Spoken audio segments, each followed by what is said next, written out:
Hello aspirants, welcome to Sangeeta TNPSC. Previous வீடியோவில் கா Venkatesan sir புக்கில் இருந்து தற்காலிக தமிழ்நாட்டு வரலாறுன்ற புக்கில் இருந்து நாம் நீதி கட்சின்ற டாபிக் தான் பார்த்துட்ருக்கோம். பார்ட் 1 வந்து நம்ம ப்ரீவியஸ் வீடியோவில் பார்த்தாச்சு. இந்த வீடியோவில் நெக்ஸ்ட்டு அனதர் டாபிக்ஸ் வந்து நம்ம பார்க்கலாம். நீதி கட்சியில் பிராமணர் அல்லாதார் பிரகடனம் 1916. வாங்க இந்த டாபிக் பற்றி இப்போது பார்க்கலாம். 1916 டிசம்பர் மாதம் தியாகராய செட்டி வரலாற்று சிறப்புமிக்க பிராமணர் அல்லாதார் பிரகடனத்தை வெளியிட்டார். அதாவது நான் பிராமின் மேனிஃபெஸ்டோ. அது வந்து யார்? பி. தியாகராய செட்டியார் 1916 வந்து பிரகடனத்தை வந்து வெளியிட்டிருக்காரு. இப்பிரகடனத்தின் முக்கிய அம்சங்கள் ஆவன: இந்தியர்கள் இன்னும் சுயாட்சிக்கு தயாராகவில்லை. இந்நிலையில் பிரிட்டிஷார் இந்தியர்களுக்கு சுயாட்சி வழங்கினால் அது பிராமணர்கள் பிறர் மீது ஆதிக்கம் செலுத்துவதில்தான் முடியும். சென்னை ராஜதானியின் மக்கள் தொகையில் பிராமணர்கள் 3% மட்டுமே உள்ளனர். ஆனால் அவர்கள் அரசாங்க அதிகார வர்க்கம், அதாவது பியூரோக்ரஸின்னு சொல்வோம், சட்டம், மருத்துவம் போன்ற துறைகள், இந்திய தேசிய காங்கிரஸின் முக்கிய பதவிகள் ஆகியவற்றில் அளவுக்கு மீறி அதிக இடங்களை பிடித்துள்ளனர். மிக பெரும்பான்மையில் உள்ள பிராமணர் அல்லாதோர் அரசாங்கத்துக்கு வரி செலுத்துகின்றனர். ஆனால் அவர்களுக்கு அரசாங்க வேலையிலும் கல்வியிலும் உரிய இடம் கொடுக்கப்படவில்லை. இந்த நிலை நீடித்தால் பிராமணர்கள் அரசாங்க பணிகள் மற்றும் பிற பிரதிநிதித்துவ அமைப்பு ஆகியவற்றை ஆக்கிரமித்து கொள்வர். செட்டி, கோமுட்டி, முதலியார், நாயர் போன்ற சமுதாயத்தினர் சென்னையின் ராஜதானியின் பொருள் மற்றும் ஒழுக்க மேம்பாட்டு முன்னேற்றத்துக்கு பங்களிப்பு செய்திருப்பினும் இவர்கள் பின்னுக்கு தள்ளப்பட்டுள்ளனர். எனவே மக்கள் சுயாட்சி பெறுவதற்கு முன்பாக ஜாதி வேறுபாடுகள் நீக்கப்படுதல் வேண்டும். இதற்காக நீதி கட்சி பிரிட்டிஷ் ஆட்சிக்கு விசுவாசத்துடன் நன்றி கடன் பட்டிருக்கும். பிராமணர் அல்லாதார் பிரகடனம் நீதி கட்சியின் குறிக்கோள், கொள்கை, திட்டங்கள் பற்றிய அடிப்படை ஆவணமாகும். இப்பிரகடனம் சென்னை ராஜதானி வாழ் பிராமணர் அல்லாதாரின் மேக்னா கார்ட்டா என்று வர்ணித்துள்ளார் சிதம்பரம் குடியரசு. அதாவது பிராமணர் அல்லாதாரின் மேக்னா கார்ட்டா என்று வர்ணித்தவர் யாருன்னு பார்த்தீங்கன்னா சிதம்பரம் குடியரசு. இம்பார்ட்டண்ட்டான பாயிண்ட்டை நோட் பண்ணிக்கோங்க. நெக்ஸ்ட்டு பாருங்கள், கண்டன குரல். பிராமணர் அல்லாதார் பிரகடனம் அடையாள அரசியல், அதாவது ஐடென்டிஃபை பாலிட்டிக்ஸ் அறிவிப்பாகவும் அழைப்பாகவும் இருந்தது.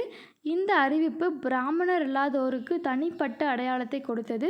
இது தற்கால தமிழ்நாட்டு அரசியலுக்கு புதிய வடிவத்தை தந்து புதிய பாதையையும் போட்டு கொடுத்தது. எனவே பிராமணர் அல்லாதார் என்ற அடையாளத்தை வலிமைப்படுத்த இச்சொல் பிரகடனத்தில் 13 இடங்களில் பயன்படுத்தப்பட்டுள்ளது. எனினும் தேசிய பத்திரிகைகள் இப்பிரகடனத்தை சர்ச்சைக்குரிய ஆவணமாகவே பார்த்தன. இதற்கு எதிராக கண்டன குரல் எழுப்பின. எடுத்துக்காட்டாக இந்து பத்திரிகை இந்த பிரகடனத்தை மிகுந்த வேதனையோடும் வியப்போடும் பரிசீலித்ததாகவும்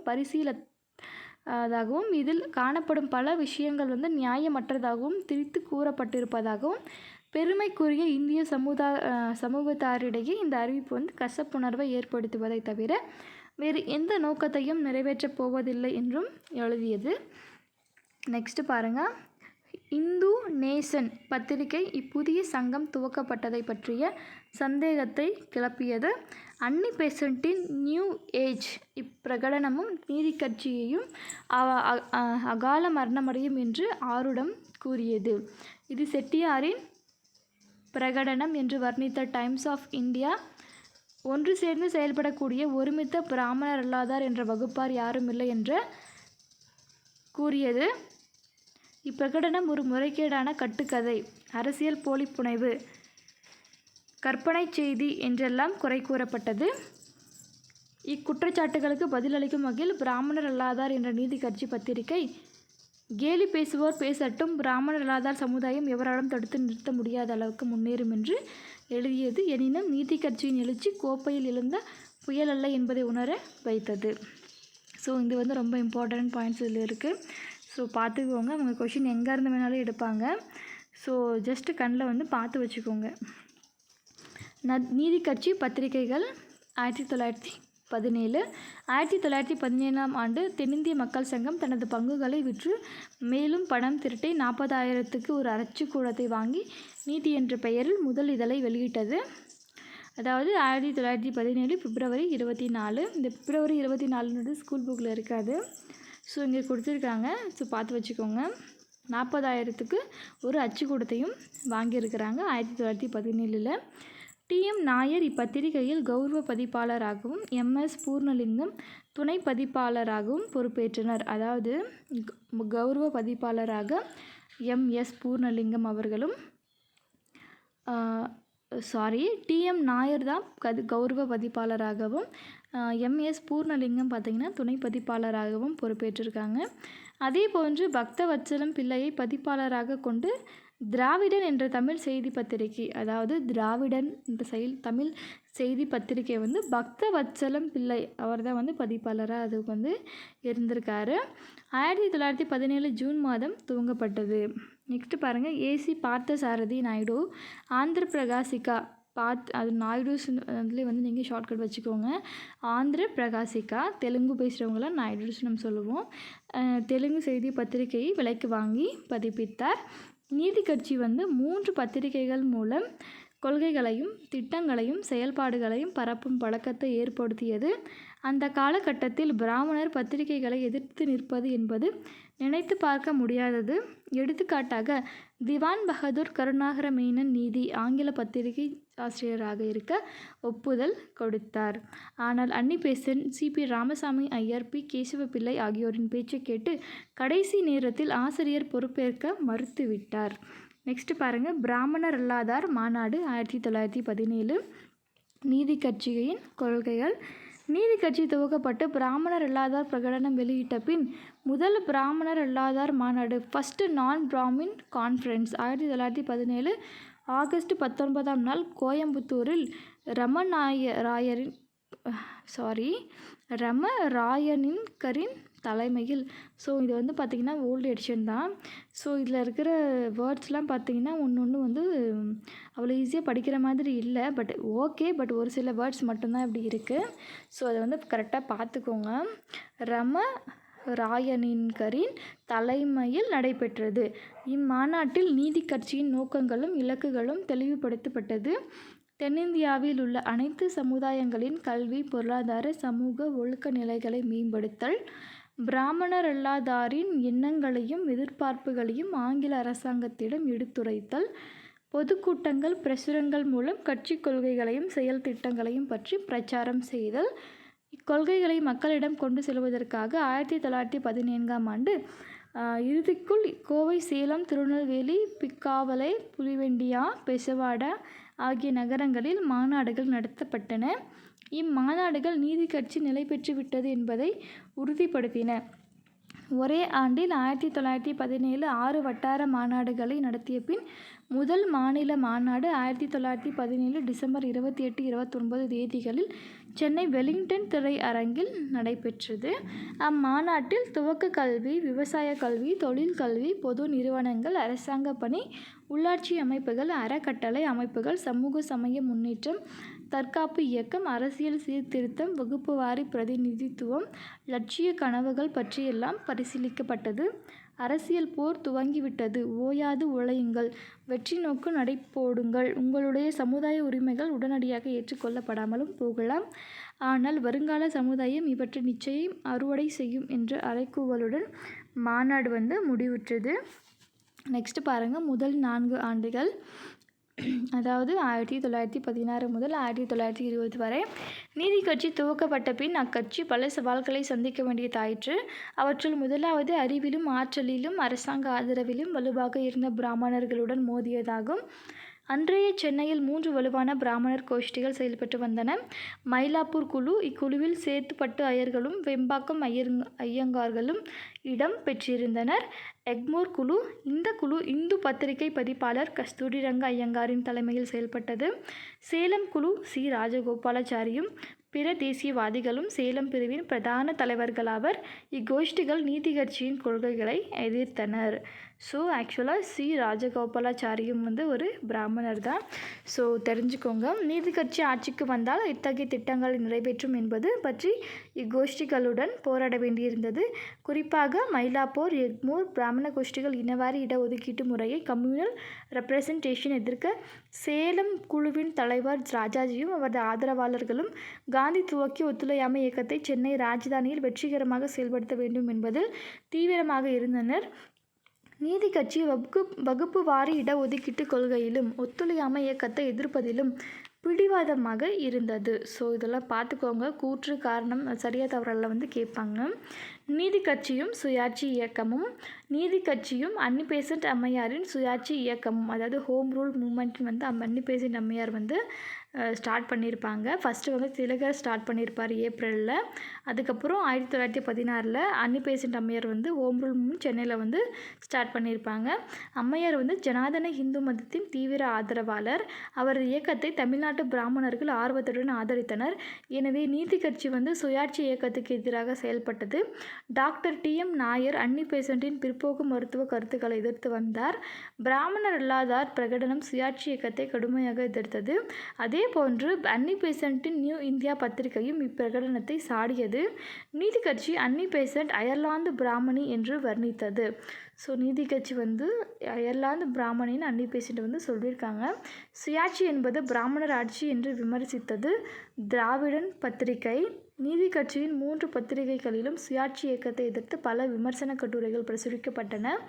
வெள்ளைக்கார பெண்மணியால் துவக்கப்பட்ட சுயாட்சி இயக்கத்தின் எதிர்மறை பயனை பிராமணர்கள்தான் அறுவடை செய்வர் என்பதை நீதி கட்சி பிரச்சாரம் செய்தது. இதற்கு எதிராக சுயாட்சி இயக்கத்தின் பிராமண ஆதரவாளர்கள் ஒன்று சேர்ந்து தங்களுக்கு அதிக பிரதிநிதித்துவம் வேண்டும் என்ற கோரிக்கையை பிரிட்டிஷ் வைஸ்ராய்க்கு அனுப்பியதாக குறிப்பிட்டுள்ளார் சிதம்பரம் குடியரசு. ஸோ நீதி கட்சியில் வந்து தொடர்பான கோட்ஸ் வந்து பார்த்திங்கன்னா சிதம்பரம் குடியரசு வந்து சொல்லியிருக்காங்க. அதே மாதிரி விடுதலைக்கு போராடினாங்க இல்லைங்களா தலைவர்கள், தற்காலிக தமிழ்நாட்டு தலைவர் நம்ம பார்த்தோம் இல்லைங்களா. ஸோ அவங்கள பற்றி வந்து மாப்போ சிவஞானம் வந்து சொல்லியிருப்பாங்க. நம்ம ப்ரீவியஸ் வீடியோவில் ஏற்கனவே பார்த்துருக்கோம். ஸோ பாருங்கள், நெக்ஸ்ட்டு பாருங்கள். வகுப்பு வாரி பிரதிநிதித்துவ கோரிக்கை 1917 ஆகஸ்ட் பிரகடனம். 1917 ஆகஸ்ட் 20 இந்திய விவகார செயலர் எட்வின் மாண்டேகு வெளியிட்ட பிரகடனம் வந்து ஆகஸ்ட் டிக்ளரேஷன், அதாவது ஆகஸ்ட் பிரகடனம். நீதி கட்சிக்கு புதிய நம்பிக்கையும் உத்வேகத்தையும் கொடுத்தது. இப்பிரகடனம் அரசாங்கத்தில் இந்தியர்களுக்கு பிரதிநிதித்துவம் கொடுப்பது பற்றியும் சுயாட்சி உள்ளாட்சி நிறுவனங்கள் அமைப்பது பற்றியும் அறிவித்தது. இந்த அறிவிப்பை தங்களுக்கு சாதகமாக கொண்ட நீதி கட்சியினர் 1917 ஆகஸ்ட் மாத இறுதிக்குள் தமிழ்நாடெங்கும் பல மாநாடுகளை கூட்டி நீதி கட்சி தான் தீண்டத்தகாதோர் என்று ஒதுக்கி வைக்கப்பட்டோர் உள்ளிட்ட பிராமணர் அல்லாதார் அனைவருக்கும் பொதுவான பிரதிநிதித்துவ கட்சி என்பதை கோடிட்டு காட்டி மக்களின் ஆதரவை திரட்டியது. நெக்ஸ்ட்டு பாருங்கள். செட்டி அனுப்பிய கேபிள். நீதி கட்சி தலைவர் தியாகராய செட்டி காலம் கடத்தாமல் மாண்டேகுவுக்கு ஒரு கடலடி தந்தி அனுப்பினார். அதில் பிராமணர் அல்லாதோருக்கு தனியே வாக்காளர் தொகுதிகள் வேண்டும் என்றும் வகுப்பு வாரி பிரதிநிதித்துவ அடிப்படையில் அரசாங்க பணிகளில் இடஒதுக்கீடு செய்யப்பட வேண்டும் என்றும் கோரிக்கை வைத்தார். இந்த இடஒதுக்கீடு மிண்டோ மார்லி சீர்திருத்தங்கள் அடிப்படையில் முஸ்லிம்களுக்கு அளிக்கப்பட்ட இடஒதுக்கீட்டுக்கு இணையாக இருக்க வேண்டும் என்று வலியுறுத்தினார். நெக்ஸ்ட்டு பாருங்கள். சென்னை மாகாண சங்கம். நீதி கட்சியின் நிலைப்பாட்டை அறிந்த பிராமணர் அல்லாத பிரபல காங்கிரஸ்காரர்களான ஈ.வே. ராமசாமி நாயக்கர், திரு.வி. கல்யாண சுந்தர முதலியார், பி. வரதராஜுலு நாயுடு, பி. கேசவ பிள்ளை ஆகியோர் சென்னை மாகாண சங்கம், அதாவது மெட்ராஸ் பிரசிடென்சி அசோசியேஷன் என்ற அமைப்பை துவக்கினர். இச்சங்கம் வந்து நீதி கட்சிக்கு போட்டியாக துவக்கப்பட்டது. சென்னை மாகாண சங்கமும் தாழ்த்தப்பட்டோர் மற்றும் பிற்படுத்தப்பட்டோர் நலனுக்காக பாடுபட போவதாக அறிவித்தது. அதே சமயம் அச்சங்கம் பிரிட்டிஷ் அரசாங்கத்தை எதிர்த்தது. இப்புதிய சங்கத்தை பிராமணர் ஆதரவு பத்திரிகைகள் வரவேற்றன. இதெல்லாம் ஜஸ்ட் வந்து ரீட் பண்ணிக்கோங்க. நெக்ஸ்ட் பாருங்கள். ஈ.வே. ராமசாமி நாயக்கர் சென்னை மாகாண சங்கத்தின் துணைத் தலைவராக இருந்தார் என்பது குறிப்பிடத்தக்கது. நீதி கட்சியின் பரம எதிரியாக இருந்த ராவ் பகதூர், பி. கேசவ பிள்ளை பிராமண தலைவர்களின் ஆதரவோடும் ஆசியோடும் சென்னை மாகாண சங்கத்துக்கு தலைமை தாங்கி நீதி கட்சியை நிந்தித்து வந்தார். இதெல்லாம் ஜஸ்ட் ரீட் பண்ணிக்கோங்க. நெக்ஸ்ட் பாருங்கள். மாண்டேகுவின் சென்னை வருகை 1917 கோரிக்கை. ஸோ எட்வின் மாண்டேகு பார்த்திங்கன்னா 1917 டிசம்பர் 14 தமிழ்நாட்டில் இருந்த பிரதிநிதித்துவ அமைப்புகள் மற்றும் உள்ள பிரமுகர்களின் கருத்துக்களையும் திட்டங்களையும் பற்றியும் அறிந்து கொள்வதற்காக சென்னை வந்தார். நீதி கட்சியின் சார்பாக ஓ. கந்தசாமி செட்டியும் சென்னை மாகாண சங்கத்தின் சார்பாக கேசவ பிள்ளையும் மாண்டேகும் சந்தித்தனர். நீதி கட்சியின் சார்பாக அளிக்கப்பட்ட பொதுநிலை அறிக்கை 5 வகுப்பினருக்கு பிரதிநிதித்துவம் கோரப்பட்டது. பலிஜா நாயுடுகள், பிள்ளைமார், வேளாள முதலியார், பஞ்சமர் இவர்களோடு 4 பிராமண வகுப்பாருக்கும் பிரதிநிதித்துவம் வந்து கோரப்பட்டது. அதாவது நீதி கட்சி பிராமணர்களையும் உள்ளிட்ட அனைத்து வகுப்பினருக்கும் விகிதாச்சார பிரதிநிதித்துவம் ப்ரப்போர்ஷனல் ரெப்ரசன்டேஷன் கேட்டது என்பது நினைவு கூறத்தக்கது. நெக்ஸ்ட் பாருங்கள். நிராகரிப்பு. நீதி கட்சியின் கோரிக்கைக்கு சென்னை மாகாண சங்கமும் ஆதரவு அளித்தது. கேசவப்பிள்ளை சென்னை மாகாண காங்கிரஸ் கமிட்டி உறுப்பினர்களின் ஒப்புதலை பெற்று தருவதில் வெற்றி பெற்றார். சென்னை ராஜதானி ஆளுநர் பாரன் பெட்லாந்த் இம்முயற்சிக்கு ஆதரவளித்தார். மெயில் பத்திரிகையும் வகுப்புவாரி பிரதிநிதித்துவ கோரிக்கைக்கு ஆதரவாக எழுதியது. ஆனால் மாண்டேகு இந்த கோரிக்கையை ஏற்கவில்லை. 1918 ஜூலை 2ஆம் தேதி வெளியிடப்பட்ட இந்த அரசியலமைப்பு சீர்திருத்தங்களில் இக்கோரிக்கை இடம்பெறவில்லை. லண்டனில் நாயர் 1918 நாயரின் நற்பணி. நீதி கட்சியின் வகுப்புவாரி பிரதிநிதித்துவ கோரிக்கையை மாண்டேகு நிராகரித்ததால் சோர்வடையாத நீதி கட்சியினர் தஞ்சையில் கூடி விவாதித்து டாக்டர் டி.எம். நாயரை லண்டனுக்கு அனுப்பி இக்கோரிக்கைக்கு ஆதரவு திரட்டுவதென முடிவு செய்தனர். அதன்படி லண்டன் சென்ற நாயர் 1918 ஜூன் அங்கு பல்வேறு கூட்டங்களில் கலந்து கொண்டார். பத்திரிகைகளுக்கு கட்டுரைகள் எழுதினார். பிரிட்டிஷ் பாராளுமன்ற உறுப்பினர்களிடையே உரையாற்றினார். துண்டு பிரசுரங்கள் வெளியிட்டார். நாயரின் நடவடிக்கைகளின் விளைவாக பிரிட்டிஷாரிடையே வகுப்புவாரி பிரதிநிதித்துவத்தின் அவசியம் பற்றிய விழிப்புணர்வு ஏற்பட்டது. அப்புறம் சவுத்பரோ கமிட்டி. மாண்டேகு திட்டத்தின் அடிப்படையில் வாக்குரிமை வரைவு திட்டம் தயாரிப்பதற்காக சவுத்பரோ கமிட்டி அமைக்கப்பட்டது. பல தரப்பு மக்களின் கருத்துக்களை கேட்டறிவதற்காக அமைக்கப்பட்ட அக்கமிட்டி நாயரின் கருத்துக்களை கேட்டறிய விரும்பியது. அதனால் நாயர் அக்கமிட்டியில் வி.எஸ். சீனிவாச சாஸ்திரியும் சுரேந்திரநாத் பானர்ஜி மட்டுமே இடம் பெற்றிருந்தனர். பிராமணர் அல்லாதார் சார்பில் எவரும் இடம்பெறவில்லை என்ற காரணத்தை கூறி அக்கூட்டத்தை புறக்கணித்தார். எனினும் டாக்டர் டி.எம். நாயர் லண்டனில் தங்கியிருந்த 6 மாத காலத்தில் லண்டனில் இருந்த இந்தியா மற்றும் இந்தியர் அல்லாத குறிப்பாக பிரிட்டிஷ் பாராளுமன்ற உறுப்பினர்கள் மற்றும் இந்திய ஆட்சித்துறை அதிகாரிகளின் ஆதரவை பெறுவதில் வெற்றி பெற்றார். நெக்ஸ்ட் பாருங்கள், கூட்டு தேர்வுக்குழு 1919. மாண்டேகு சீர்திருத்தத்தின் அடிப்படையில் இந்திய அரசாங்க சட்டத்தை இறுதி செய்வதற்கு பல தரப்பு கருத்துக்களையும் பரிசீலிப்பதற்கான ஒரு கூட்டு தேர்வுக்குழு, அதாவது ஜாயிண்ட் செலக்ட் கமிட்டி அமைக்கப்பட்டது. லண்டனில் கூடிய அக்குழு கூட்டத்தில் பங்கேற்பதற்காக ஆற்காடு ராமசாமி முதலியார், கூர்ம வெங்கட ரெட்டி நாயுடு, கோகா அப்பாராவ் நாயுடு, எஸ்.கே. துளசிராம் ஆகிய 4 பேர் கொண்ட நீதி கட்சியின் தூதுக்குழு சென்றது. இத்தூதுக்குழு அல்லாமல் அகில இந்திய நிலச்சுவாந்தாரர்கள் சங்கம், அதாவது all India land holders association மற்றும் சென்னை ஜமீன்தாரர்கள் சங்கம், மெட்ராஸ் ஜமீன்தார்ஸ் அசோசியேஷன் சார்பாக ராமராயனிக்கரும் லண்டன் சென்றார். இத்தேர்வுக்குழு கூட்டத்தில் கலந்து கொள்வதற்காக இருந்த டாக்டர் நாயர் இறந்து விட்டமையால் அவருக்கு பதில் ரெட்டி நாயுடு கலந்து கொண்டிருக்காரு. இதெல்லாம் ஜஸ்ட் ரீட் பண்ணிக்கோங்க. நெக்ஸ்ட் பாருங்கள், இவர்கள் லண்டனில் தங்கியிருந்த போது லேபர் மற்றும் லிபரல் கட்சியினரின், அதாவது லேபர் மற்றும் லிபரல் பார்ட்டிஸ் அதோட ஆதரவு பெற்றிருக்காங்க. இவர்களின் லண்டன் செலவின் விளைவாக நீதி கட்சியின் வகுப்புவாரி பிரதிநிதித்துவ கோரிக்கைக்கு ஆதரவான சூழ்நிலை உருவாயிற்று. நெக்ஸ்ட் பாருங்கள், மெஸ்டன் நடுவர் தீர்ப்பு 1920 சாதகமற்ற தீர்ப்பு. நீதி கட்சியின் இடைவிடாத நம்பிக்கையுடன் கூடிய நடவடிக்கைகளின் விளைவாக கூட்டுத் தேர்வுக்குழு 1919 நவம்பர் 17ஆம் தேதி அதன் முக்கிய பரிந்துரையை அறிவித்தது. அதன்படி சென்னை ராஜதானியில் பிராமணர் அல்லாதாருக்கும் பிராமணர்களுக்கும் வகுப்புவாரி பிரதிநிதித்துவம் கொடுக்கப்பட வேண்டும் என்பதே அப்பரிந்துரையாகும். ஸோ இது இம்பார்ட்டண்ட்டாக இருக்குது, பார்த்துக்கோங்க. நெக்ஸ்ட் பாருங்கள், சமரச உடன்பாடு. கூட்டு தேர்வு குழுவின் பரிந்துரையை பற்றி விவாதிப்பதற்காக சென்னையில் நீதி கட்சி, காங்கிரஸ், சென்னை மாகாண சங்கம் ஆகிய கட்சிகளிடையே தொடர்ந்து விவாதங்கள் நடைபெற்றன. இவற்றின் விளைவாக ஒரு சமரச உடன்பாடு உருவாயிற்று. பிரபல பிரிட்டிஷ் ஆங்கில அதிகாரி பேரன் மெஸ்டன் இந்த சமரசத்துக்கு பெரிதும் காரணமான இருந்தமையால் இந்த உடன்பாடு மெஸ்டன் நடுவர் தீர்ப்பு, அதாவது மெஸ்டன் அவார்டு என்று சொல்லப்படுது.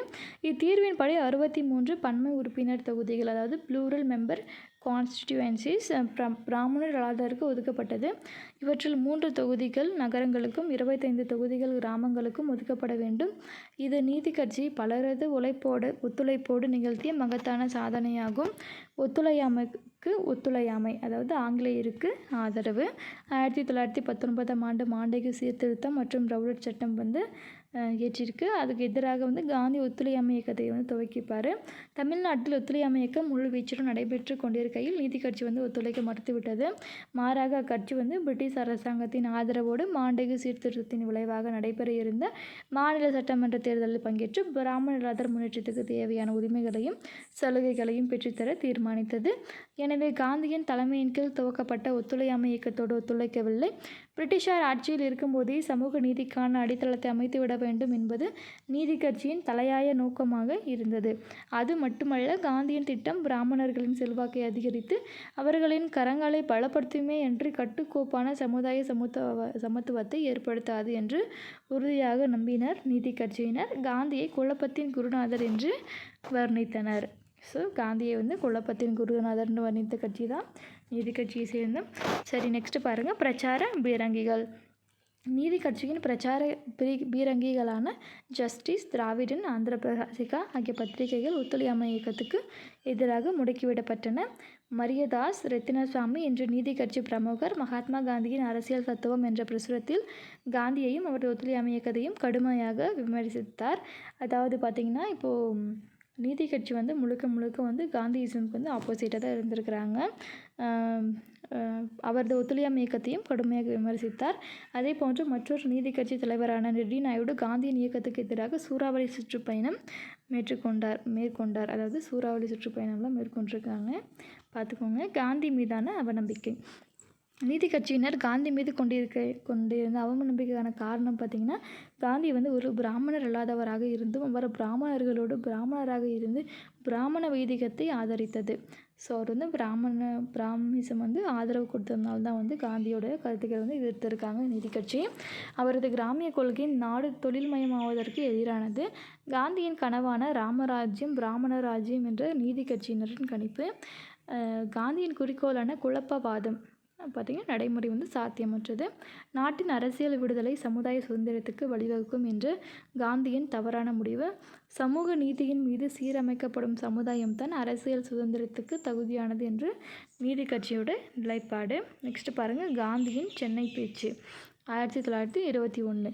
நீதி கட்சியின் நிலைப்பாட்டை பற்றி நன்கறிந்த காந்தி 1921 ஏப்ரல் மாதம் சென்னை வந்தபோது பிராமண கலாச்சாரத்தின் பெருமை பற்றியும் பிராமணர்கள் இந்திய பயன்பாட்டுக்கு அளித்த பங்களிப்பு பற்றியும் உயர்வாக பேசினார். காந்தியின் இந்த பிராமணர் ஆதரவு பேச்சு நீதி கட்சியினருக்கு விடப்பட்ட சவாலாக இருந்தது. நீதி கட்சி பிராமணர் அல்லாதார் சார்பாக அதன் எதிர்ப்பை தெரிவித்தது. திராவிட கலாச்சாரம், தொன்மை, தத்துவம், இலக்கியம், மொழிச்சிறப்பு, வரலாறு பற்றி எதுவும் தெரியாத காந்தி பிராமணர் பங்களிப்பை பற்றி ஒருதலை பட்சமாக உயர்வாக பேசியது ஏற்கத்தக்கது அல்ல என்று நீதி கட்சி அதன் எதிர்ப்பை வெளிப்படுத்தியது. நீதி கட்சியை சேர்ந்த கந்தசாமி செட்டி யங் இந்தியா பத்திரிகைக்கு எழுதிய கடிதத்தில் பிராமணர்களிடமிருந்து விலகி இருக்குமாறும் பிராமணர் அல்லாதார் பிரச்சனைகளில் குறுக்கிடாமல் இருக்குமாறும் காந்தியை கேட்டுக்கொண்டார்.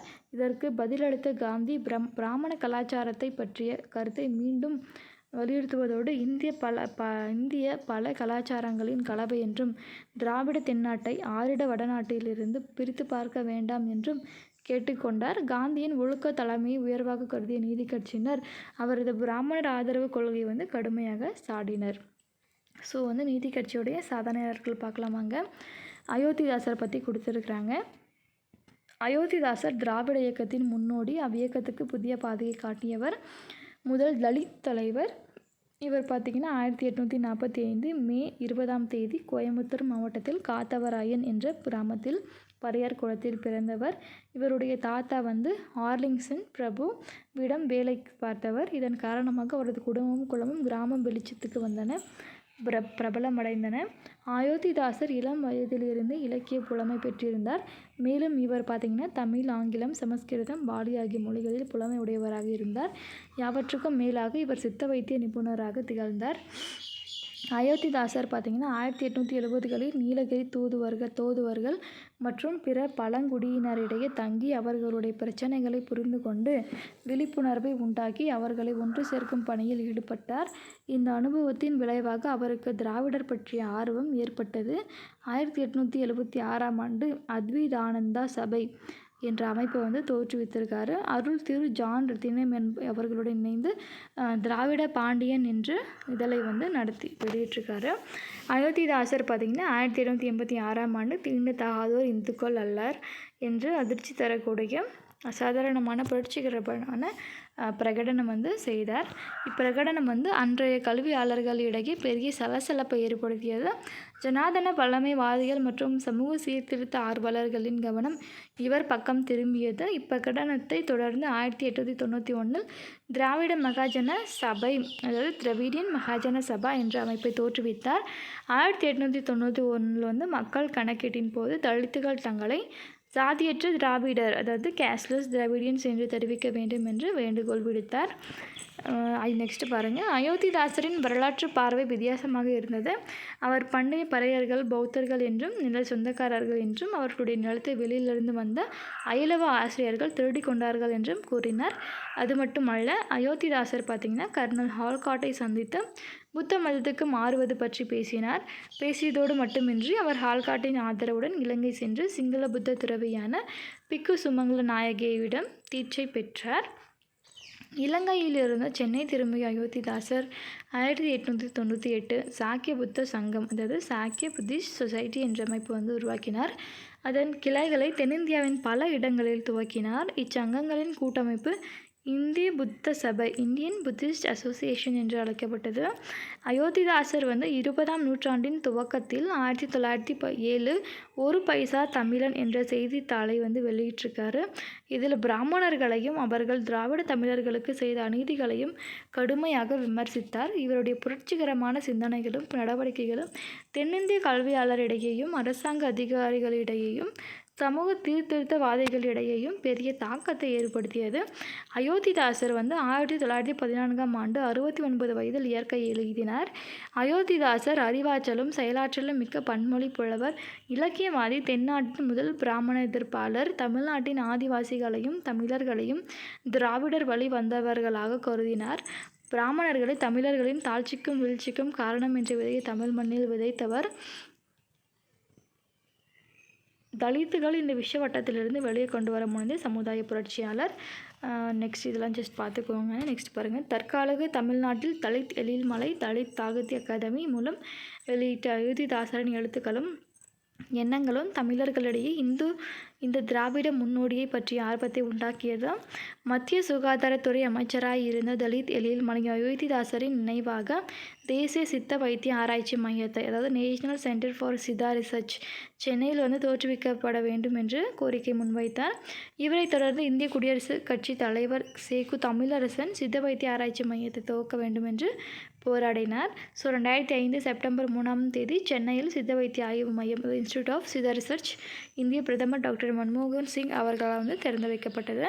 அயோத்திதாசரின் வரலாற்று சிறப்பு குறைக்க முற்பட்டோர் இவர் மீது 3 குற்றச்சாட்டுகளை சுமத்தினர். இவர் ஆங்கிலேயர் ஆதரவாளர், இந்திய விடுதலை இயக்கத்துக்கு எதிரானவர், சுதேசி இயக்கத்தை வன்மையாக கண்டித்தவர், தேசிய பத்திரிகைகளை சாடியவர், பிராமணர் எதிர்ப்பாளர், பொது வாழ்க்கையில் அவர்களது ஆதிக்கத்தை எதிர்த்தவர். எனினும் அயோத்திதாசரின் வாழ்வும் வாக்கும் எதிர்ப்பு ஏவுகணைகளை தாண்டி காலத்தால் கரைக்க முடியாத தமிழ்நாட்டின் முன்னேற்றத்தின் முன் உதாரணமாக திகழ்கின்றது.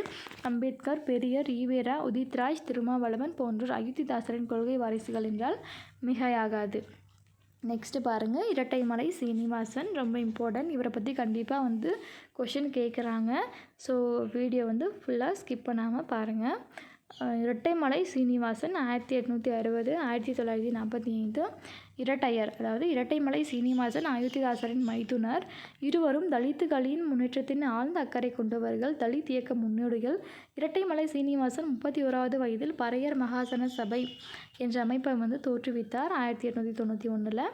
இந்த அமைப்பை பின்னர் ஆதி திராவிட மகாஜன சபை என்று அழைக்கப்பட்டது. அதாவது ஆதி திராவிட மகாஜன சபையை தோற்றுவித்தது யாருன்னு பார்த்தீங்கன்னா இரட்டைமலை சீனிவாசன். இவரது அமைப்புடன் திராவிடர் என்ற சொல்லை இணைத்து கொண்டது குறிப்பிடத்தக்கது. இரட்டைமலை சீனிவாசன் 1893ஆம் ஆண்டு பறையன் என்ற 4 பக்க மாத செய்தி பத்திரிகையை துவக்கினார். இவர் கடுமையான எதிர்ப்பை எதிர்கொண்டு இது பத்திரிகையை நடத்தினார். இவர் மீது வழக்கு தொடரப்பட்டு ₹100 அபராதம் விதிக்கப்பட்டிருக்கு. இப்போ 1896. நெக்ஸ்ட் பாருங்கள். நீதி கட்சி ஆதரவாளர்.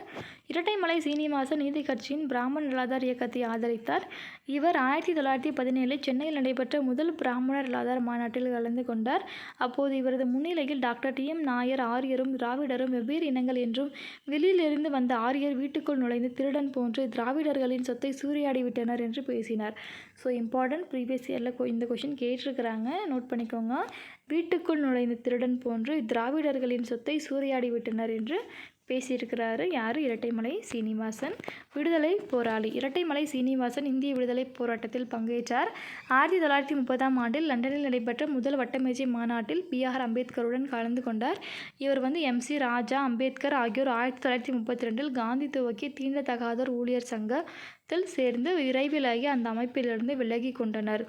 அதாவது 1932இல் காந்தி துவக்கிய சர்வன்ட்ஸ் ஆஃப் அன்டச்சபிள் சொசைட்டி அதில் சேர்ந்துட்டு மறுபடியும் அதிலிருந்து விலகியிருக்காங்க. இரட்டைமலை சீனிவாசன் அம்பலத்தாரின் உதவியுடன் சென்னை மாகாண பட்டியலிடப்பட்டோர் கூட்டமைப்பு, அதாவது Madras province scheduled caste federation என்ற அமைப்பு தோற்றுவிச்சிருக்காரு. ஸோ பார்த்துக்கோங்க, சென்னை மாகாண பட்டியலிடப்பட்டோர் கூட்டமைப்பு, பட்டியலிடப்பட்டோர் இரட்டைமலை சீனிவாசன், நோட் பண்ணிக்கோங்க. நெக்ஸ்ட்டு பாருங்கள், மதிப்பீடு. அயோத்திதாசரும் இரட்டைமலை சீனிவாசனும் தலித் இயக்கத்தின் துவக்க கால தலைவர்களாக திகழ்ந்தனர். இவ்விருவரது பங்களிப்புகளும் தலித்துகளை தலைநிமிர்ந்து நிற்கச் செய்தன. எனினும் இவர்களது சாதனைகள் திராவிட கட்சிகளால் உரிய முறையில் அங்கீகரிக்கப்படவில்லை. இரட்டைமலை சீனிவாசனின் முக்கியத்துவம் காலம் கடந்து உணரப்பட்டது. மத்திய அரசு இவரது நினைவாக அஞ்சல் தலை வெளியிட்டது. ஓட்டேரியில் உரிமை களம் என்ற பெயரில் நினைவு மண்டபம் கட்டப்பட்டது. அதாவது ஓட்டேரியில் பார்த்தீங்கன்னா உரிமை களம் என்ற பெயரில் நினைவு மண்டபம் இவருக்காக கட்டப்பட்டிருக்கு. இவரது சிலையும் திறந்து வைக்கப்பட்டிருக்கு 2009. இரட்டைமலை சீனிவாசன் நினைவாக சென்னை காந்தி மண்டபத்துக்கு அருகே ஒரு மணிமண்டபம் கட்ட திட்டமிடப்பட்டுள்ளது. அயோத்திதாசர், இரட்டைமலை சீனிவாசன் ஆகியோர் நினைப்பை நடைமுறைப்படுத்தினால் அடித்தட்டு தலித்துகள் முன்னேறுவர். நெக்ஸ்ட்டு பாருங்கள், ரொம்ப ரொம்ப இம்பார்ட்டண்ட்டான ஒரு person, doctor C. Natesa Mudaliar. இவருடைய காலம் 1875 to 1937. இளமை பருவம், அதாவது சி. நடேசன் சென்னை திருவல்லிக்கேணியில் வேளாளர் குடும்பத்தில் பிறந்தார். 1875 பிறந்திருக்காரு. இவர் அங்கு பள்ளி படிப்பை முடித்த பின் சென்னை பிரசிடென்சி கல்லூரியில் பட்டப்படிப்பை முடித்தார். அதன் பின் பித்தாபுரம் மகாராஜா கல்லூரியில் விரிவுரையாளராக பணியாற்றினார். பின்னர் சென்னை மருத்துவக் கல்லூரியில் சேர்ந்தார். மருத்துவக் கல்லூரி மாணவராக இருந்தபோதே பிராமணர் அல்லாதார் நலனில் ஆர்வம் காட்டினார். நெக்ஸ்ட் பாருங்கள், சென்னை திராவிடர். மருத்துவ படிப்பை முடித்த பின் சென்னை ஐக்கிய கூட்டமைப்பை துவக்கினார். மெட்ராஸ் யுனைடெட் லீகை தொடங்கியிருக்காரு 1912. இக்கூட்டமைப்பில் பல அரசாங்க அலுவலர்கள் சேர்ந்தனர். இக்கூட்டமைப்பு சென்னை திராவிடர் சபை, மெட்ராஸ் திராவிடியன் அசோசியேஷன் என்று பெயர் மாற்றம் செய்யப்பட்டது. 1914 இச்சபை பிராமணர் அல்லாதார் கல்வி வளர்ச்சிக்கு, குறிப்பாக முதியோர் கல்விக்கு முன்னுரிமை கொடுத்தது. சென்னையில் தங்கி படித்த பிராமணர் அல்லாத மாணவர்களுக்கென திராவிடர் விடுதி துவக்கப்பட்டது.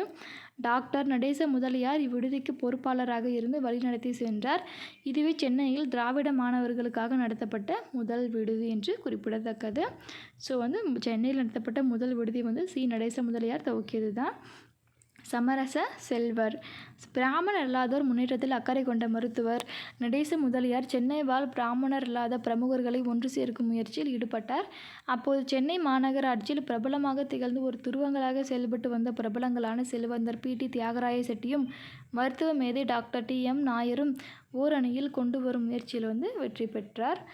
தோற்றகர்த்தா, அதாவது doctor C. Natesa Mudaliar doctor T.M. Nair, P.T. Thyagaraya Chetty ஆகிய மூவரும் பிற ஒத்த மனமுடைய பிரமுகர்களும் அப்போது சென்னையில் செல்வாக்குடன் திகழ்ந்த எத்திராஜ் முதலியார் நிலத்தில் கூடி பிராமணர் அல்லாதாருக்கான ஒரு பிரத்யேக அமைப்பை ஏற்படுத்துவதை பற்றி விவாதித்தனர். இவ்விவாதத்தின் விளைவாக தான், அதாவது இதோட விளைவாக தான் சவுத் இந்தியன் லிபரல் ஃபெடரேஷன், அதாவது தென்னிந்திய மக்கள் நல கூட்டமைப்பு, அதாவது நீதி கட்சி என்று பொதுமக்களிடையே பிரபலமான இக்கூட்டமைப்பின் தோற்றகர்த்தாக்களில் ஒருவர் என்ற பெருமை சி. நடேச முதலியாருக்கு உண்டு. அதாவது நடுநிலை நின்றவர். நடேச முதலியார் நடுநிலை தவறாதவர், பிராமணர் அல்லாதவர் நலனில் நாட்டம் கொண்ட தேசியவாதி, தாராள மனப்பான்மை கொண்ட பரந்த பார்வையுடைய சீர்திருத்தவாதி, தன் கருத்துக்களை விருப்பு வெறுப்பின்றி வெளிப்படையாக கூறக்கூடியவர்.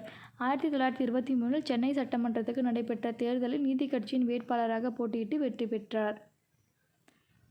எனினும் இவர் சட்டமன்றத்தில் முதலமைச்சர் பனகல் அரசர் மற்றும் அவரது அமைச்சர்களின் செயல்பாடுகளை விமர்சிக்க தவறவில்லை. முதலமைச்சர் சுப்பராயனின் அரசாங்கத்தை ஆதரித்தார். அது மட்டுமல்ல, அதாவது இவர் முதலமைச்சர் சுப்பராயனின் அரசாங்கத்தை ஆதரிச்சிருக்காரு. தீரர் சத்தியமூர்த்தியின் தலைமையில் திறமையாக செயல்பட்ட சுயராஜ்ய கட்சியின் சாதனைகளை பாராட்டினார். அதற்கும் மேல் சென்று நீதி கட்சி இந்திய தேசிய காங்கிரசுடன் இணைத்துவிடும் முயற்சியில் ஈடுபட்டார் doctor C. Natesa Mudaliar. Next பாருங்கள், நீதியை நிலைநாட்டியவர். நடேச முதலியாரின் நடவடிக்கைகளின் விளைவாக நீதி கட்சியினர் அரசியலமைப்பினர் என்றும் அமைச்சரவையினர் என்று இரு பிரிவினர்களாக செயல்படலாயினர். நடேச முதலியார் அரசியல் அமைப்பாளர்களின் தலைவராக திகழ்ந்தார். 1927 கோவையில் நடைபெற்ற பிராமணர் அல்லாதார் மாநாட்டில் இவ்விரு பிரிவினருக்கும் இடையே ஏற்பட்ட கருத்து மோதலால் நீதி கட்சி பிளவுபட்டது.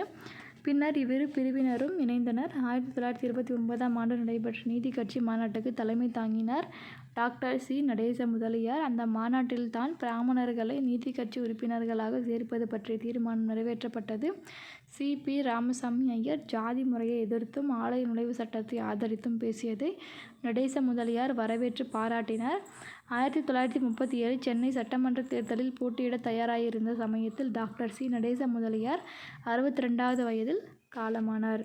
Doctor C. நடேச முதலியார் மருத்துவ தொழிலில் பொருள் சேர்க்க வேண்டும் என்று விரும்பாமல் பொதுப்பணிக்காக தன் வாழ்க்கையை அர்ப்பணித்து வாழ்ந்திருக்காரு. இவர் நீதி கட்சி துவக்கப்படுவதற்கு முன்பே பிராமணர் அல்லாதார் முன்னேற்றத்துக்காக முனைப்புடன் செயல்பட்டார். தான் பெற்ற கல்வியின் பயன் பிற்படுத்தப்பட்ட வகுப்பாரையும் சென்றடைய வேண்டும் என்று விரும்பி விளைந்தவர். இவர் துவக்கிய சென்னை திராவிடர் சபை நீதி கட்சியின் முன்னோடி அமைப்பாகும். அதாவது நீதி கட்சியின் முன்னோடி தான் சென்னை திராவிடர் சபை. அதே போன்று இவர் நடத்திய திராவிடர் விடுதி சென்னையில் படிக்க வந்த பிராமணர் அல்லாத மாணவர்களுக்கு காலத்தை செய்த பேர் உதவியாகும். அதாவது ஃபஸ்ட்டு இவர் தான் பிராமணர் இல்லாத மாணவர்களுக்கு படிக்கிறதுக்காக விடுதி அமைச்சு கொடுத்தவர். ஸோ இது மற்ற அமைப்புக்கும் முன்னோடின்னு சொல்கிறாங்க. சமரச சித்தர்னு சொல்கிறாங்க. நடேச முதலியார் ஒரு சமரச சித்தர். இரு துருவங்களாக இருந்த தியாகராய செட்டியையும் டாக்டர் டி.எம். நாயரையும் ஒரு கொடையின் கீழ் கொண்டு போது சாதனை செய்தார். இவர்களுடன் சேர்ந்து நீதி கட்சியை தோற்றுவித்தார். இவர் நீதி கட்சிக்கு புதிய பரிமாணத்தை கொடுத்தார். தேசிய கண்ணோட்டத்தோடு பிராந்திய பிரச்சனைகளுக்கு தீர்வு காண முற்பட்டார். நீதி கட்சிக்குள் இருந்து கொண்டே அதன் குறைகளை களைய முயன்றார். கருத்து சுதந்திரத்துக்கு மதிப்பளிக்காத எந்த அமைப்பும் நீடித்து நிலைக்க முடியாது என்ற அரசியல் விவேகத்தை தமிழருக்கு உணர்த்தியவர். நீதி கட்சியின் இதயமாக திகழ்ந்த நடேச முதலியார் அன்புக்கும் பண்புக்கும் பொறையுடைமைக்கும் சமரச மனப்பான்மைக்கும் எடுத்துக்காட்டாக விளங்கினார். தென்னிந்திய பிரபலங்கள் சவுத் இண்டியன் செலிபிரிட்டிஸ் என்ற நூலின் ஆசிரியர் K.M. Balasubramaniam doctor C. Natesa முதலியாரை மகாத்மா காந்தியடிகள் ஒப்பிட்டு எழுதியிருக்கிறாரு. நெக்ஸ்ட்டு பாருங்கள், டாக்டர் T.M. நாயரை பற்றி பார்க்கலாம். இவரோட காலம் 1868 முதல் 1919 வரைக்கும். கல்வி குடும்பம். மாதவன் 1868 ஜனவரி 15 கேரளாவில் பாலக்காட்டுக்கு அருகே திருவூரில் தரவாத் நாயர் குடும்பத்தில் பிறந்திருக்காரு. எனவே இவர் திருவூர் மாதவன் நாயர், அதாவது T.M. நாயர் அப்படின்னு அழைக்கப்படுறாரு. இவரது தந்தை சிங்கிசம் வீட்டில் சங்கரன் நாயர் திருவூரில் துணை ஆட்சியராக பணியாற்றியவர். மாதவனின் மூத்த சகோதரர் சட்டக்கல்வி பெற்று மாவட்ட துணை ஆட்சியராக பணிபுரிந்தவர். சகோதரி தரவாத அம்மலு அம்மாள், மலையாள சமஸ்கிருத மொழி வல்லுனர். சுருங்கக்கூறின் மாதவன் நாயர் கல்வி குடும்பத்தை சேர்ந்தவர். ஸோ இவர் நல்ல எஜுகேஷன் பேக்ரவுண்ட்லேருந்து வந்தவர் தான் T.M. நாயர். இவர் ஒரு மருத்துவ மேதை. மாதவன் பாலக்காடு அரசினர் உயர்நிலைப் பள்ளியில் படித்துவிட்டு சென்னை மாநில கல்லூரியில் பட்டப்படிப்பை முடித்துவிட்டு சென்னை மருத்துவக் கல்லூரியில் சேர்ந்தார். மருத்துவ படிப்பை பாதியில் நிறுத்திவிட்டு இங்கிலாந்து சென்றார் மாதவன். இங்கிலாந்து சென்ற மாதவன் நாயர் எடின்பர்க் மருத்துவக் கல்லூரியில் சேர்ந்து முதுகலை பட்டம் பெற்றார். இவர் கல்லூரி மாணவராக இருந்தபோது எடின்பர்க் மாணவர் மன்ற செயலராக இருந்தார்.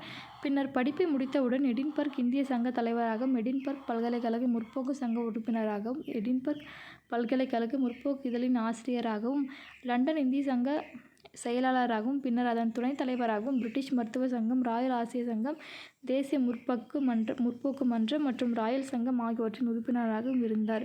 அதாவது லிஸ்ட்டு பெருசாக போயிட்டுருக்கு. ஸோ அவர் நிறைய இதில் உறுப்பினராக இருந்திருக்கிறாங்க, பார்த்துக்கோங்க. இவரது பலதரப்பட்ட நடவடிக்கைகளால் மாதவன் நாயரின் பெயர் எடின்பர்க்கில் மிகவும் பிரபலமடைந்தது. 1896 டாக்டர் மாதவன் நாயர் பிரான்சின் தலைநகர் பாரிஸ் சென்று காது, மூக்கு, தொண்டை வியாதிகள் பற்றி ஆராய்ச்சி செய்தார். ஓராண்டு ஆராய்ச்சிக்கு பின் சென்னை திரும்பினார் மாதவன் நாயர். 1897 காங்கிரஸ்காரர். அதாவது சென்னை திரும்பிய டாக்டர் T.M. நாயர் பார்த்திங்கன்னா அகில இந்திய காங்கிரஸ் சேர்ந்தார். காங்கிரஸ் மாநாடுகளில் பங்கேற்று இந்திய மருத்துவ பணி செஞ்சுருக்கிறாங்க. நெக்ஸ்ட்டு பாருங்கள், 1907 சித்தூரில் நடைபெற்ற மாவட்ட காங்கிரஸ் கூட்டத்துக்கு தலைமை தாங்கியிருக்கிறாங்க. அப்புறம் சகலகலா வல்லவர், அதாவது டாக்டர் T.M. நாயர் 12 ஆண்டுகள் சென்னை மாநகராட்சி உறுப்பினராக பணியாற்றினார். திருவல்லிக்கேணியிலிருந்து தேர்ந்தெடுக்கப்பட்ட அவர் வந்து நகராட்சி பிரச்சனைகள் பற்றி, குறிப்பாக குடிநீர் விநியோகம் பற்றிய மக்கள் எதிர்பார்ப்புகள் பற்றி வந்து பேசியிருக்காரு. இதற்கிடையே அவர் வந்து இந்திய அரசால் தொழில் கமிஷன், அதாவது லேபர் கமிஷன் உறுப்பினராக நியமிக்கப்பட்டார். 1908 அப்போது தொழிலாளர்களின் பிரச்சனைகள் பற்றி, குறிப்பாக அவர்களது வேலை நேரத்தை குறிப்பது உள்ளிட்ட பரிந்துரைகள் வந்து அடங்கிய அறிக்கை வந்து லண்டனில் இருந்த அரசாங்க செயலாளர் செக்ரட்டரி ஆஃப் ஸ்டேட் வந்து சந்தித்து வந்து கொடுத்துருக்கிறாரு. ஸோ இதெல்லாம் ஜஸ்ட் ரீட் பண்ணிக்கோங்க. நெக்ஸ்ட்டு பாருங்கள், 1912 நாயர் வந்து சென்னை சட்டமன்ற மேலவைக்கு தேர்ந்தெடுக்கப்பட்டார். முதல் உலகப் போரின் போது SM மதராஸ் கப்பலில் மருத்துவ பணி செய்தார். போர் முடிந்த பின் பிரிட்டிஷ் அரசாங்கம் அவருக்கு கெய்சர்-இ-ஹிந்த் பதக்கம் வழங்கி பெருமை செய்தது. பின்னர் அவருக்கு போர் சேவை பதக்கம், அதாவது வார் சர்வீஸ் மெடலும் வந்து வழங்கியிருக்காங்க. ரொம்ப ரொம்ப ரொம்ப இம்பார்ட்டண்ட். இதே வந்து கெய்சர்-ஹிந்த் பார்த்திங்கன்னா நமக்கு வந்து காந்தியடிகளுக்கும் கொடுத்துருப்பாங்க. பட் அவர் வந்து ஜாலியன் வாலாபாக் அப்புறம் அது வந்து ரிட்டன் கொடுத்துருப்பாரு. ஸோ அதே மாதிரி கெய்சர்-ஹிந்த் பார்த்திங்கன்னா TM நாயருக்கும் வந்து கொடுத்துருக்குறாங்க. அது மட்டும் இல்லாமல் வார் சர்வீஸ் மெடல் அப்படின்ற வந்து ஒரு பதக்கமும் வந்து கொடுத்துருக்குறாங்க. நோட் பண்ணிக்கோங்க. நீதி கட்சியில் நாயர். முதல் உலகப் போர் முடிந்ததும் டாக்டர் TM நாயர் அவரது பார்வையை பிராமணர்களாதார் பிரச்சனைகள் பக்கம் திருப்பினார். டாக்டர் C நடேச முதலியாரின் சமரச ஆலோசனை ஏற்றுக்கொண்டு PT தியாகராய செட்டியாருடன் அணி சேர்ந்தார். இம்மூவரும் இணைந்து நீதி கட்சி என்றழைக்கப்பட்ட தென்னிந்திய மக்கள் நல கூட்டமைப்பை தோற்றுவித்தனர். ஸோ ஸ்டார்டிங்கில் பார்த்தீங்கன்னா TM நாயர் வந்து காங்கிரஸில் தான் இருந்திருக்காரு. பட் ஆஃப்டர் வந்து C நடேச முதலியாரோட இன்ஃப்ளூயன்ஸோட ரீசனபிளாக வந்து அவர் வந்து நீதி கட்சியில் இணைஞ்சு நீதி கட்சின்ற ஒரு அமைப்பு உருவாவதற்கு முக்கிய காரணமாக இருந்திருக்கிறாங்க. ஸோ தென்னிந்திய மக்கள் நல கூட்டமைப்பு வந்து தோற்றுவிச்சிருக்காங்க. 1917ஆம் ஆண்டு சென்னையில் நடைபெற்ற முதல் பிராமணர் ஆதார் மாநாட்டில் கலந்து கொண்ட தியாகராய செட்டி, திராவிட நாகரிகத்தின் தனிச்சிறப்பு தன்மை, பிறப்பால் மனிதனுக்கும் இடையேயான வேறுபாட்டை ஒருபோதும் ஏற்றுக்கொள்ளவில்லை என்றார். பிறப்புக்கும் எல்லா உயிர்க்கும். அதை மாநாட்டில் கலந்து கொண்ட டாக்டர் நாயர், தியாகராய செட்டி மற்றும் இரட்டைமலை சீனிவாசன் ஆகியோர் முன்னிலையில் பின்வருமாறு பேசினார். இந்தியாவில் 2 இனங்கள் தான் உண்டு. ஒன்று சொத்துக்கு சொந்தக்காரர்களான திராவிடர்கள், இரண்டாவது தூங்கும்போது திருடியவர்களைப் போன்ற ஆரியர்கள். ஆரியர்கள் தான் பிரம்மாவின் உடலிலிருந்து உருவாக்கப்பட்டது தான் 4 ஜாதி வர்ணமுறை என்று திராவிடர்களை நம்ப வைத்தனர். அதிலிருந்து தான் படித்தவர்கள் பிராமணர்கள் என்றும் படிக்காதோர் சூத்திரர்கள் தீண்டத்தகாதோர் என்றும் பிரிக்கப்பட்டனர் என்ற விளக்கத்தை கூறி நீதி கட்சியின் நோக்கத்தை விவரித்தார். ஸோ தியாகராய செட்டியார் தான் வந்து இந்த சொற்பொழி வந்து நடத்தி சொல்லியிருக்காரு. ஸோ பார்த்துக்கோங்க. நீதிக்கு ஆசிரியர் டாக்டர் TM நாயர் வந்து தென்னிந்திய மக்கள் நல கூட்டமைப்பின் ஆங்கில பத்திரிகையின் தலைமை ஆசிரியராக இருந்து கருத்து பிரச்சாரம் வந்து செஞ்சிருக்காரு. இவரது தலைமையில் இப்பத்திரிகை மிகுந்த செல்வாக்கு பெற்றது. இப்பத்திரிகையின் பெயரால் தென்னிந்திய மக்கள் நல கூட்டமைப்பு நீதி கட்சி என்று புகழ் பெற்றது. நெக்ஸ்ட் பாருங்கள், ஓயா உழைப்பாளி. டாக்டர் நாயர் பார்த்திங்கன்னா உடல்நலக் குறைவாக பொருட்படுத்தாமல் லண்டன் சென்றார். அதாவது 18 to 19 லண்டன் சென்றிருக்காரு. அங்குள்ள பாராளுமன்ற குழுவின் முன் வகுப்பு வாரி பிரதிநிதித்துவத்தின் இன்றியமையாமையை பற்றி கூறுவதற்காக சென்றார் நாயர். அங்கு பல நிகழ்ச்சிகளில் பங்கேற்றார். ஓயாது ஒழியாது உழைத்த டாக்டர் TM நாயர் வந்து லண்டனில் 1919 ஜூலை 17ஆம் தேதி 51வது வயதில் வந்து இயற்கை எய்தினார். மதிப்பீடு பார்த்திங்கன்னா டாக்டர் TM நாயர் நல்ல கல்வி குடும்பத்திலிருந்து வந்தவர். அவரது குடும்ப பின்னணியும் இங்கிலாந்து அனுபவமும் மருத்துவ அறிவும் நாயரை பல்திறன் கொண்ட மேலை நாட்டு முற்போக்கு நோக்குடைய நவீன மனித மேதையாக்கின. அதாவது சுயாட்சி இயக்கத்தை கடுமையாக விமர்சித்தார். ஜஸ்ட் பார்த்துக்கோங்க. ஆங்கில பித்தர். ஆங்கிலேயர் போன்று உடை அணிந்து ஆங்கிலேயர் நடைமுறைகளை பின்பற்றியதால் நாயரை வந்து ஆங்கில பித்தர், ஆங்கிலோஃபைல் என்று வந்து குறை கூறினர். ஆங்கில புலமை இருந்தும் நாயர் தாய்மொழி பற்றுடையவர். தூய்மையான மலையாள மொழியில் எழுதியும் பேசியும் வந்தார். சென்னை தியாகராய நகரில் இவர் பேரில் ஒரு பாதை உள்ளது. 2008ஆம் ஆண்டு மத்திய அரசு நாயரை பெருமைப்படுத்தி அஞ்சல் நிலை வெளியிட்டிருக்காங்க. சுருங்க கூறி டாக்டர் TM நாயர் வந்து சமூக நீதி காவலர்களில் ஒருவர். டாக்டர் TM நாயர் அக்காலத்தில் தேசியவாதிகளில் முக்கியமான பிராமணர் இல்லாத தேசியவாதி என்பது பெரியார் ஈவேராவின் கணிப்பு. ஸோ பார்த்துக்கோங்க, பெரியாரும் நமக்கு வந்து சிலபஸில் இருக்காங்க. PT Thyagaraya Chetty. Next 1852 to 1925 செல்வமும் செல்வாக்கும். ஸோ இதில் பார்த்திங்கன்னா ஒரு பொதுப்பணி, அப்புறம் வணிகவேந்தர், திராவிட இயக்கத்தில் தியாகராயர், பிராமணர் இல்லாதோர் பிரகடனம் சொல்லிட்டு, முடிசூடா மன்னர்னு சொல்லிட்டு இவரை பற்றியும் வந்து நமக்கு கொடுத்துருக்குறாங்க. ஸோ வாங்க பார்க்கலாம். இதை பற்றி பார்த்தோம்னா இந்த டாபிக் வந்து நமக்கு வந்து முடியுது. இது ஜஸ்ட் வந்து பிடி தியாகராயர் பற்றி இம்பார்ட்டண்ட் பாயிண்ட்ஸ் மட்டும் பார்க்கலாமாங்க. தியாகராயர் பார்த்திங்கன்னா 1852 ஏப்ரல் 27 வந்து எகத்தூரில் வந்து செல்வமும் செல்வாக்கு மிக்க தேவாங்க செட்டி குடும்பத்தில் பிறந்திருக்காரு. இவரது குடும்ப தொழில் வந்து கைத்தறி துணிகள் தயாரித்தல், தோல் வணிகம். தியாகராயர் பள்ளி படிப்பை முடித்த பின் சென்னை மாநில கல்லூரியில் சட்டம் பயின்று தேர்ச்சி பெற்றிருக்காரு. ஒரு வழக்கறிஞரும் ஆயிருக்காரு. பொதுப்பணி கல்லூரி படிப்பை முடித்த பின் வக்கீல் தொழிலை விட பொது வாழ்க்கையில் அதிக ஆர்வம் வந்து காட்டியிருக்காரு. இவர் வந்து 1882 1922 வரை சென்னை மாநகராட்சியின் உறுப்பினராகவும் தலைவராகவும் இருந்திருக்காரு. அப்போது இவருக்கும் டாக்டர் பிடி நாயருக்கும் இடையே கருத்து மோதல் வந்தது. டாக்டர் சி நடேச முதலியாரின் சமரச முயற்சியால் இவ்விருவரும் கருத்து வேறுபாடுகளை களைந்துவிட்டு பிராமணர் சமூக நீதிக்காக வந்து ஒருங்கிணைஞ்சிருக்காங்க. அப்புறம் பாருங்கள், வணிகவேந்தர் தியாகராய செட்டி வந்து 1910 1921 வரை வந்து தென்னிந்திய வணிக கழகத்தை தோற்றுவித்து அதன் தலைவராக பணியாற்றினார். சென்னையில் நடைபெற்ற தொழில் மாநாட்டின் வரவேற்பு குழு தலைவராயிருந்த அம்மாநாட்டை வந்து வெற்றிகரமாக நடத்தினார். நெக்ஸ்ட்டு பாருங்கள், திராவிட இயக்கத்தில் தியாகராயர் 1909 பி. சுப்பிரமணியம், எம். புருஷோத்தம் ஆகிய 2 வழக்குரைஞர்களால் துவக்கப்பட்ட சென்னை பிராமணர் இல்லாதார் சங்கத்தில் சேர்வதில் தியாகராய செட்டி ஆர்வம் காட்டவில்லை. ஆனால் 1912 டாக்டர் சி நடேச முதலியார் ஆரம்பித்த சென்னை ஐக்கிய கூட்டமைப்பில் சேர்ந்தார். அதாவது மெட்ராஸ் யுனைடெட் லீகில் வந்து சேர்ந்திருக்காரு. இக்கூட்டமைப்பை சென்னை திராவிடர் சபை என்று பெயர் மாற்றம் செய்யப்பட்டது. இச்சபை வந்து நடேச முதலியாரின் தலைமையில் பிராமணர் அல்லாதோருக்கு, குறிப்பாக மாணவர்களுக்காக பல்வேறு கல்வி பணிகளை செய்து வந்தது. முதலியாருடன் சேர்ந்து செட்டியாரும் கல்வி நிறுவனங்களுக்கு நன்கொடைகளை தடையின்றி வாரி வழங்கினர். பிராமணர் அல்லாதார் பிரகடனம் தியாகராய செட்டி தேசபக்தி மிக்க காங்கிரஸ்காரராக இருந்தார். ஆனால் காங்கிரஸ் பிராமணர்களின் பிடியில் இருந்ததையும் பிராமணர் அல்லாதார் நலன் தொடர்ந்து புறக்கணிக்கப்பட்டதாலும் மனம் வருந்தி காங்கிரஸை விட்டு வெளியேறினார். அதன்பின் doctor C Natesa Mudaliar, doctor Nair ஆகியோருடன் சேர்ந்து நீதி கட்சி என்று அழைக்கப்பட்ட தென்னிந்திய நல உரிமை கூட்டமைப்பை தோற்றுவித்திருக்காரு. ஸோ எல்லாருமே பார்த்திங்கன்னா ஸ்டார்டிங்கில் வந்து காங்கிரஸில் தான் இருந்திருக்கிறாங்க. லேட்டராக தான் காங்கிரஸ்லேருந்து விலகி வந்து ஜஸ்டிஸ் பார்ட்டியை வந்து ஸ்டார்ட் பண்ணியிருக்கிறாங்க. ஸோ 1916 நவம்பர் 20 பார்த்திங்கன்னா வரலாற்று சிறப்புமிக்க பிராமணர் இல்லாதார் பிரகடனத்தை வெளியிட்டார். அதாவது 1916 நவம்பர் 20 தான் வந்து நான் பிராமின் மேனிஃபெஸ்டோ வந்து வெளியிட்டிருக்காங்க. சென்னையில் கூடிய முதல் பிராமணர் இல்லாதார் மாநாட்டில் திராவிட நாகரிகத்தின் தனித்தன்மை பற்றி பேசினார்.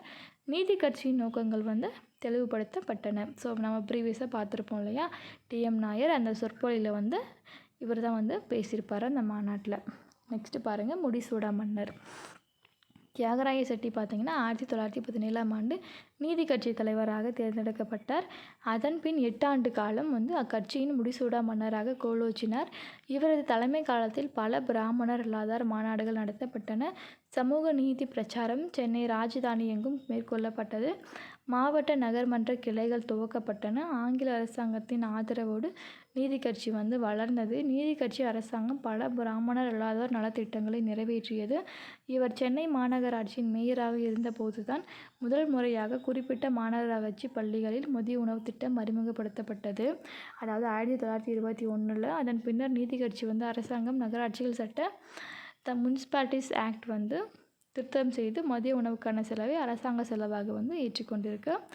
நெக்ஸ்ட்டு பாருங்கள், இம்முன்னேற்றத்துக்கு காரணமான பிடி தியாகராய செட்டி வந்து 1925 ஜூன் 30 வந்து 75ஆம் வயதில் வந்து வெள்ளுடை வேந்தர், அதாவது வெள்ளுடை வேந்தர் அப்படின்னு அழைக்கப்படுற தியாகராய செட்டியார் வந்து காலமாயிருக்காரு. அவரோட மதிப்பீடு பார்க்கலாம். தியாகராயர் வந்து பிறக்கும்போதே வாயில் வெள்ளி கொண்டு கரண்டியோடு பிறந்தவர். செல்வ செழிப்போடு வாழ்ந்தவர். தற்கால தமிழ்நாடு தமிழ் வரலாற்றில் தனக்கென தனி இடத்தை பிடித்து கொண்டு தனித்தன்மையோடு செயல்பட்டிருக்காரு. உயர் ஜாதி குடும்பத்தில் பிறந்து வளர்ந்த தியாகராய செட்டி ஆங்கில கல்வி பெற்று சென்னை மாநகராட்சியில் பல ஆண்டு காலம் பணியாற்றிய பின் பிராமணர் இல்லாதரின் முன்னேற்றத்துக்காக நீதி கட்சியை தோற்றுவிக்க காரணமாக இருந்தோரில் முக்கியமானவர். இவரது பிராமணர் இல்லாதார் பிரகடனம் வரலாற்று சிறப்புமிக்க ஆதார ஆவணமாகும். தியாகராய செட்டி ஆங்கில அரசாங்கத்தின் ஆதரவாளர். பிரிட்டிஷ் அரசாங்கம் இவரது சேவையை பாராட்டி திவான் பகதூர் பட்டத்தையும் 1919 வந்து திவான் பகதூர் பட்டத்தையும் சர் பட்டத்தையும் கொடுத்து பெருமைப்படுத்தியது. தேசபக்தியும் கடவுள் பக்தியும் மிக்க தியாகராயர் பிராமண எதிர்ப்பாளரோ விருப்பாளரோ அல்லர். ஒத்த தகுதியுடைய பிராமணர் அல்லாதர் அவர்களது எண்ணிக்கைக்கு ஏற்ப விகிதாச்சார அடிப்படையில் அனைத்து துறைகளிலும் பிராமணர்களுக்கு சமமான வாய்ப்புகளை பெற வேண்டும் என்பதற்காக தான் பாடுபட்டிருக்காரு. எனினும் இவர் பிராமணர் அல்லாதாரில் உயர்ஜாதி வகுப்பினருக்கு கொடுத்த முன்னுரிமை பிற பிற்படுத்தப்பட்ட வகுப்பினருக்கு கொடுக்கவில்லை என்ற குறைபாடு இருந்திருக்கு. தியாகராயர் குறுகிய மனப்பான்மை உடையவர், வகுப்புவாதி, சந்தர்ப்பவாதி என்றெல்லாம் வர்ணிக்கப்பட்டவர். இவரை போன்ற தலைவர்கள் பெயருக்கும் புகழுக்கும் பொது வாழ்க்கைக்கும் வந்தனர் என்று கூறுகிறார் ஆர். கண்ணன். இவரது கூற்றில் ஓரளவு உண்மை இருப்பினும் தியாகராயரின் தாக்கத்தை குறைத்து மதிப்பிட முடியாது. அவர் வாதாடி பெற்றதுதான் வகுப்புவாரி பிரதிநிதித்துவ உரிமை. அது மாண்டேகு செம்ஸ்ஃபோர்ட் சீர்திருத்தங்களில் சேர்க்கப்பட்டது என்று கூறுகிறார் ஆர். ராமசாமி. பிற்படுத்தப்பட்ட மாணவர்களுக்கு மதிய உணவு திட்டத்தை அறிமுகப்படுத்திய பெருமை அவருக்கு உண்டுன்னு சொல்கிறாங்க. ஓகே, இதோட நீதி கட்சியோட அந்த ஃபஸ்ட் ஹாஃப் முடிஞ்சது. அதாவது 1916 to 1920 வரைக்கும் நம்ம இந்த வீடியோவில் ஃபுல்லாகவே பார்த்துட்டோம். ப்ரீவியஸ் வீடியோவில் பாதி போட்டிருக்கேன். ஸோ இந்த வீடியோவில் நம்ம அந்த ஃபஸ்ட் ஹாஃப் ஃபுல்லாகவே கம்ப்ளீட் பண்ணிட்டோம். ஸோ என்னோடய சேனலை இன்னும் சப்ஸ்கிரைப் பண்ணாமல் இருக்கிறவங்க சப்ஸ்கிரைப் பண்ணிவிட்டு வீடியோ பாருங்கள். வீடியோ பிடிச்சிருந்தா உங்கள் ஃப்ரெண்ட்ஸுக்கும் ஷேர் பண்ணுங்கள். ஸோ குரூப் 2க்கு இன்னும் கொஞ்ச நாள் தான் இருக்குது. ஆல்ரெடி நீங்கள் படிக்க ஸ்டார்ட் பண்ணிகிட்ருப்பீங்கன்னு நினைக்கிறேன். ஸோ விடாமல் படிங்க. உங்களுக்கு ஒரு ஜாப், ஸோ அது உங்களுக்கு கண்டிப்பாக இருக்கும். ஸோ இந்த வீடியோ பார்க்குறவங்க கண்டிப்பாக நீங்கள் கண்டிப்பாக ஜாப் வாங்குவீங்க. ஸோ படிங்க. கன்சிஸ்டன்சி தான் ரொம்ப முக்கியம். விடாமல் படிங்க. கண்டிப்பாக நமக்கு அரசு வேலை கண்டிப்பாக இருக்குது. So thank you. அடுத்த வீடியோவில் பார்க்கலாம்.